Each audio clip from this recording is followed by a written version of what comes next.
journalists, I want you to focus your cameras here. My brothers and sisters in lawyer. Akatambi nno kenkutandisiza nako k'omukulu munnange ate Bobi Wine alemeseddwa munnange ate laale ye. Byengenda okubeera nga nkutuusaako wabula ekisinza munnange ate okwewuunyisa abagoberezi oba basapoota ba NUP kwe kulaba nga aba NRM baadde bawandiise munnange ate ekipande nga kiwandiikiddwako erinnya nti no NUP naye nga esaziddwamu era nga boogezaako okulaba byengenda okubeera nga nkutuusaako. Palaso ye munnange avuddeyo esayidi eno si mumativu nno n'ebigenda mu maaso munnange ate mu maaso awo ngenda kubeera nga mbikutuusaako. Kakasa nti nno olikinga video kosa ate n'okusubscribinga wabula ntandikiddewo nga wenkutandisiza munnange omukulu Bobi Wine abadde munnange ate wali mu Acholi era nga abaddeyoko ne laale zibadde bbiri kubanga abadde agenda kubeerako ko wali Moya Amulu esayidi eyo wabula nga boogezaako okulaba akatambi ako akabadde kakutte munnange ate wansi ne waggulu nga boogezaako okulaba nga bwenkunnyonnyodde wali bannange tebibadde byangu n'akamu. To ask all the journalists to focus your cameras here. All the journalists, I want you to focus your cameras here. My brothers and sisters in lawyer. The Electoral Commission knows we are supposed to be campaigning here. Look at all the police officers are here. But all these police officers, they block the roads for me not to campaign. But look at what is happening right here. Shame on you, Uganda police. Look at this senior police officer. Look at this senior police officer. They pretend they're not seeing this. Officer Oloya. Officer Oloya. Look what is happening here. They pretend that nothing is happening. They will come and beat me for saying the truth. Look at these senior police officers. We have more than 500 police officers here. Look what is happening to all of you, the Ugandans, to all of you, international community. I want you to know the injustice and the double standards that is happening in Uganda today, especially in northern Uganda.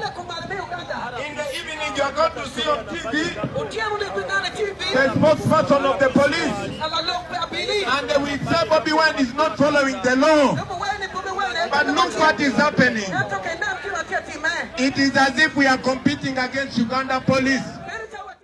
Era nga wali okusinziira munnange ate poliisi evuddeyo n'egamba nti nno Bobi Wine babadde bamugambye nti agende akozese munnange ate ekifo ekirala era nga boogezaako okulaba wali emmotoka gwe musajja tuwulira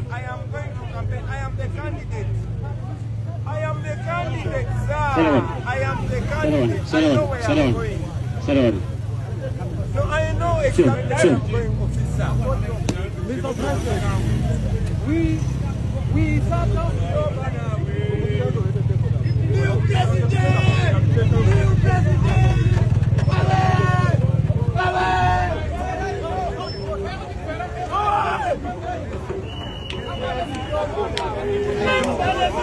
Okay, I don't know you. My name is Chakulani Sentamu. I am the presidential candidate.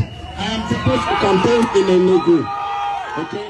Munnange ate obumu ku butambi obadde bukutte vibe ku mukutu ogwa TikTok okosa n'emikutu emirala munnange ate okwetoola media yonna eside so bibyo munnange ate tebitambudde bulungi ebyomukulu munnange ate Bobi Wine so ku side yemu nga nkongeddeyoko Palaso avuddeyoko kakati no Palaso abadde ali mu kwemulugunya munnange ate eside eno ye agamba nti nno enguudo ayogera ku munnange ate ku kyanguudo wano kyaliko kyabadde ayogera ne kambuzeeyo ekibuuzo mu Uganda wano bannange kambuzeemuko Uganda tuyina seminti Uganda tuyina amayinja enjazi tutunda nako Uganda tuyina ebbula ly'emirimu Uganda tuyina ennyanja eziriko omusenyu Uganda tuyina steel company zonna ziriroka ezimukola kyekireetera Uganda okubanga ebitundu ebimu tebirimu nguudo nkole. I don't understand. Naye omuntu abeera e Bulaaya tasobola ekyo kimanya. Kijja kiti ekyo bannange kale tusooke tuddeko mu katebe tutule mu nnyinyonnyole. We have cement, we have sand, we have stones, we have steel. We are the youngest country in the world, full of young people that can actually do this work. We only need one Chinese supervisor to come and supervise, and everything is here. Lwaki kijja kitya nti tetulina nguudo? Nze ebintu ebinnuma byebyo. I have my reasons why I want change. Ku live gy'abaddekoko ebadde munangate ekutte etabbu ku mukutu ogwa TikTok. Eby'omuyimbi munangate Palaso. So weebityo weebitambudde wano weetuli okubeera nga tukutegeeza ebigenda mu maaso okwetoolola munnange. Kakasa enti nno osubscribinga ebisigadde byonna obiturekere.